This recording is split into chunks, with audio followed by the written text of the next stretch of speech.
Well, hello. We're here at a new ice tray. At least to me it's a new design. Didn't really watch other people. There are, I think, a couple of flaws in the sense that I don't think ice actually grows quicker besides slime. I could be wrong because I was checking it out and it seemed to do okay, like as fast as on this solid block side. But even if that's not the case, it's very easy to upgrade to a full piston row eventually. I was messing around with like do you call it the perfect pattern ice tray design? I have one I used before and it works, but it has the downside that you have to lower all those blocks to flood it properly. And I was thinking, okay, let's get a bit of a cheaper design and see if that works. So you can just expand it basically endlessly in the length. It's just a matter of making the switch run a lot longer, and otherwise you're all good.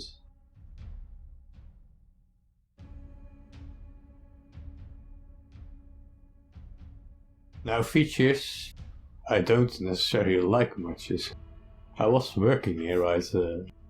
I was able to mend my full spade, my full shovel, with just fighting some mobs here. And I don't know. Also, the phantoms don't seem to really attack me here, but it's weird. It's probably the shadow step on the boots, and I might just ditch that because it's, yeah. Mobs really don't see me. And yeah, it makes things a little bit too easy, I guess. I mean, you still can die, obviously, but it's...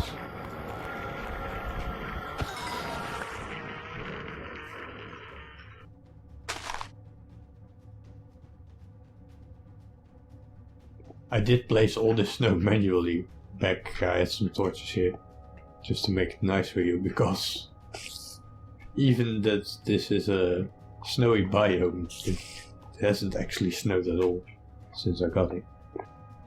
Okay, I left the wiring open a little bit, so you basically have a hopper clock here. And then you have just two power lines that veer off that way and that way. At each piston I have a repeater to carry on the signal and go into the piston, and then this branch is basically going up via this torch to control the floodgates at the start. Those are just necessary.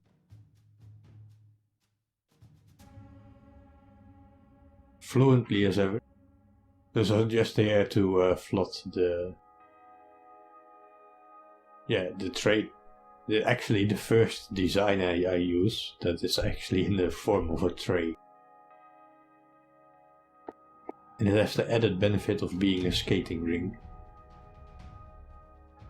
Give it a good stroll around the ice skating.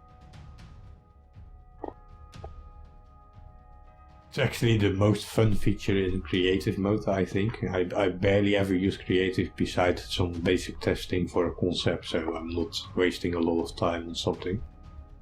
But if you just fly a little bit above the surface, you can really simulate ice skating. Maybe you can do also in survival with like a speed potion. Well, let's demonstrate this. I obviously will just finish the other side as well. This will be the length I will be using, so 6.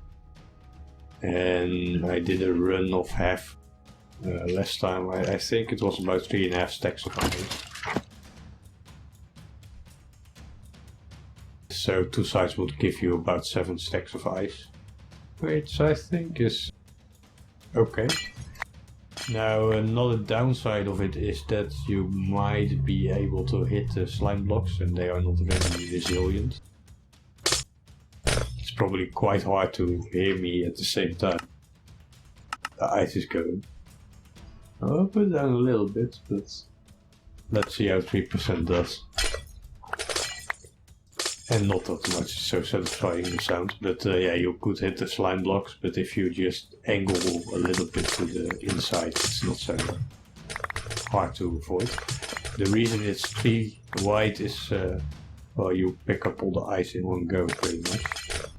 Might miss a block or two sometimes, but that's just a choice of, are you going to go back? Because you are just walking back on the other side, in the other direction, you could just hop over for a second and get the few ones you missed, or just count them all off, okay. But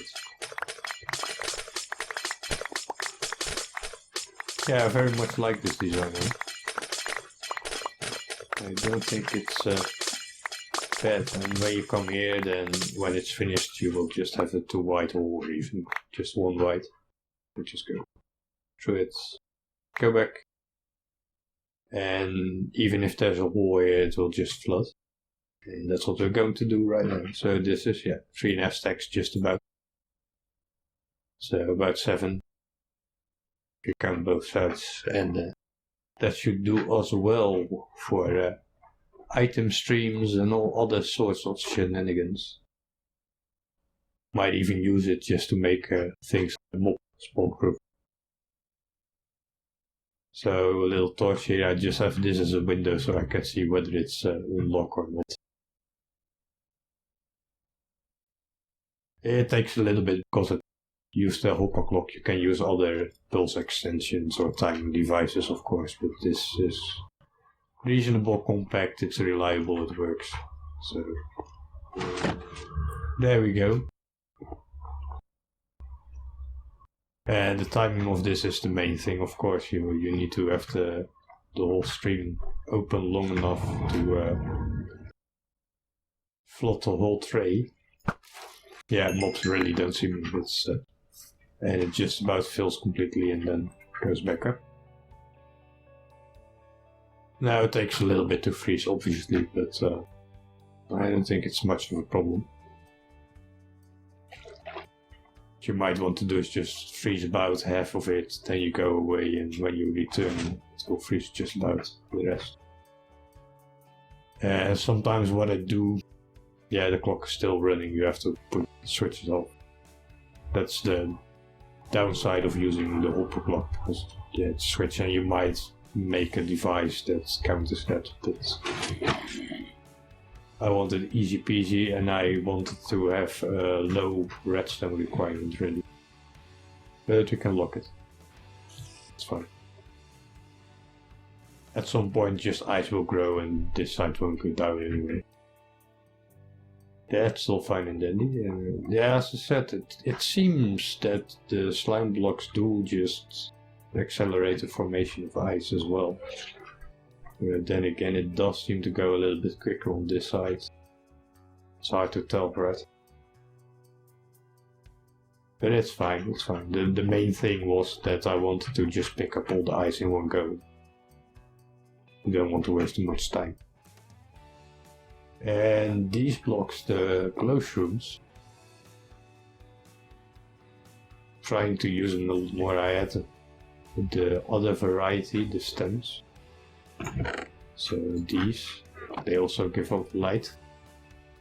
I had them here where the glass is, but that just, yeah, it will melt like the first row of water, or it will melt the first row of ice, obviously not water.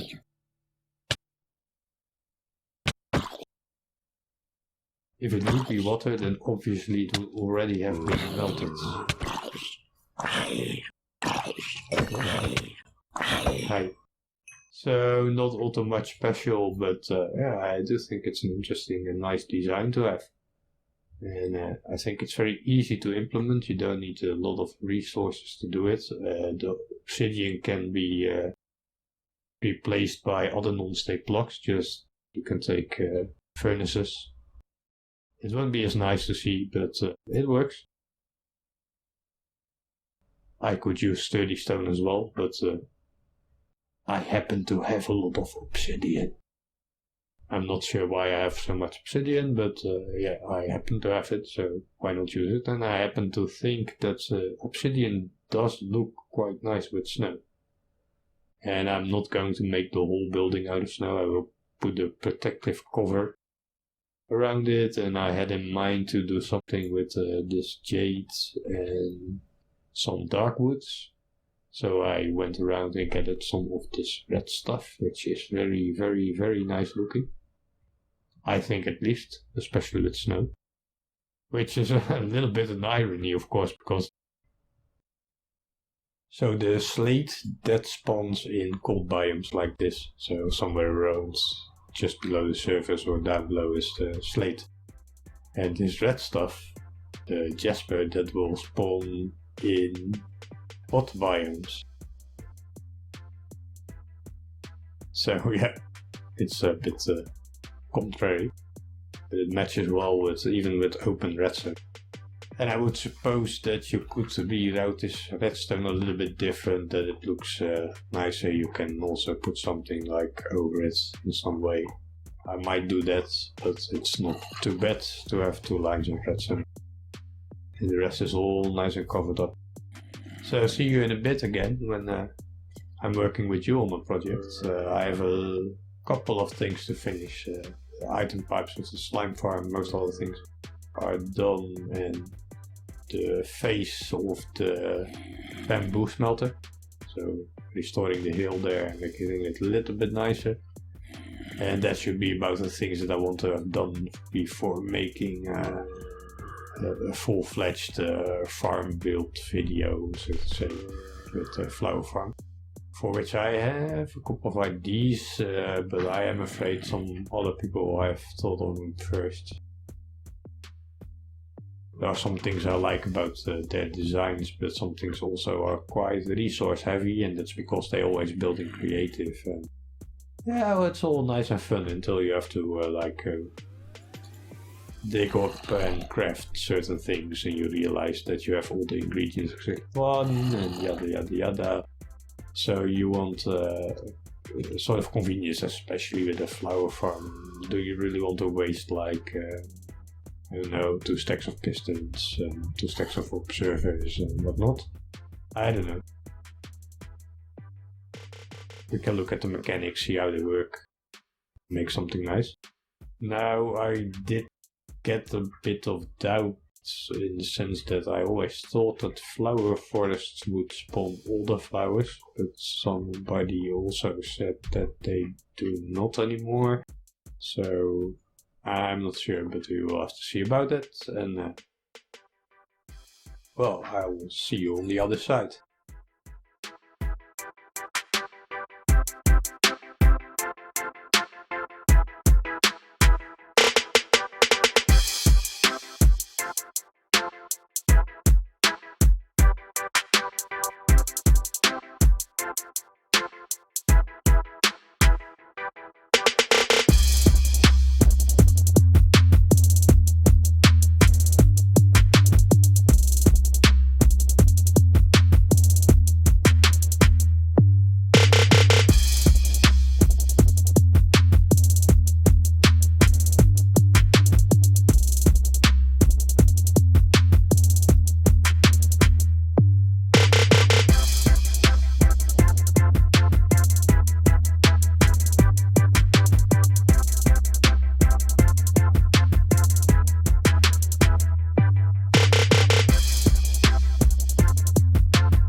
So I do think I have been spending my time productively.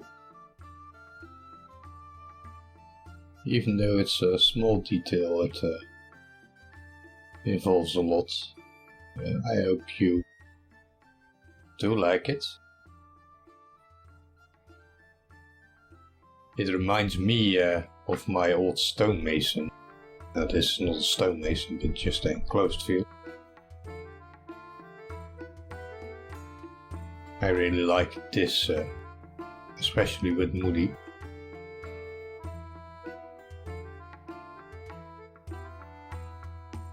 Now tell me that isn't just nice.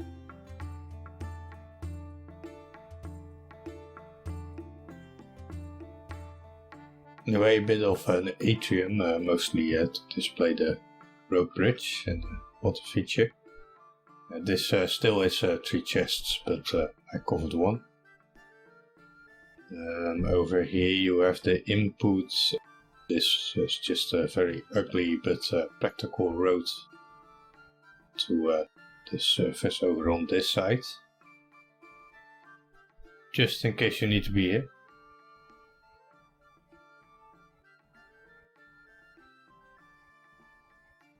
And down here you have a little back way, of course, to the machinery, just in case you need to be there, and the output.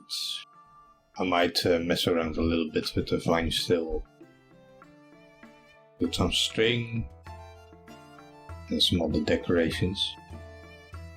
I started out with like having these spikes with these cobble balls, but I didn't quite like it, so I settled on this.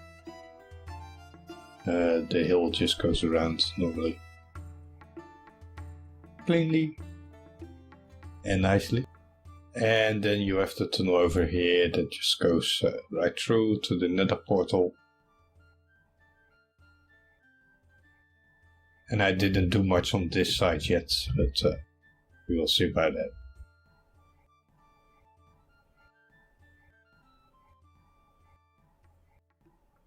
So now a big thing with this is I have done override so the bamboo can grow to the maximum size.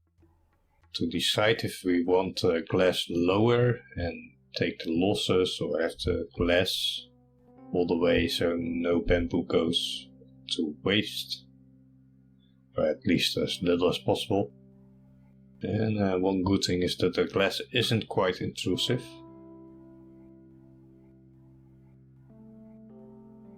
Well, dashing the teeth is mostly done. I got a little bit to do concerning the slime farm. I have this idea of making a glass pyramid so we can look down.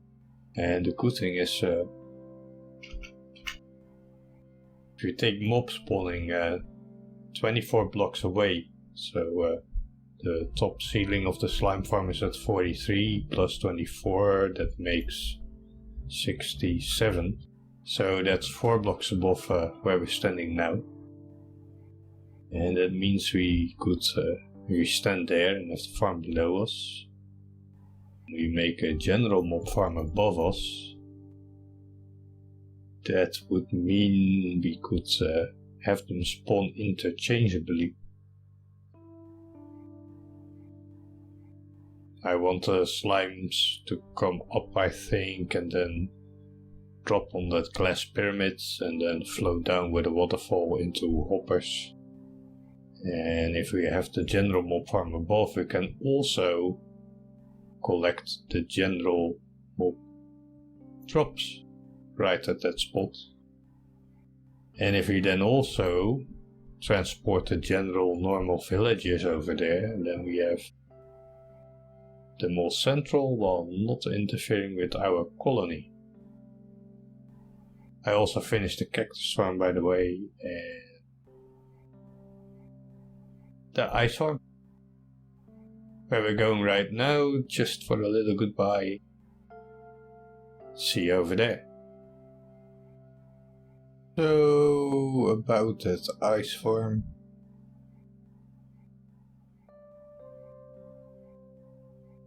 I finished it. Now I've put some farms around the outside. Could be any farms really. Just to keep yourself occupied while the ice is freezing.